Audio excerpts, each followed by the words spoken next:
विषय निघतो तेव्हा मुलं हसतात. परिस्थिती किती वाईट आहे. आपल्यावर जर आपली मुलं हसत असतील तर त्याला इकडे आझाद मैदानाला विचारा, मला माझी जोडीदार आहे. नाही शक्य नाही मला करणं. काय उपयोग आहे तुझा? मुलं हसत मानायचा सुद्धा अधिकार तुला नाही. कारण अन्याय कधी कळतो? ज्या वेळेला सहन करणारा जिथे असतो त्याच्यावरच अन्याय केला जातो. दुर्दैवानं शिक्षक ही त्यातली मोठी जाते अन्याय सहन करून घेणारी.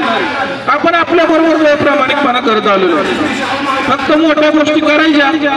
मागच्या वेळेला एक तुम्हाला फरक काय होतो बघा.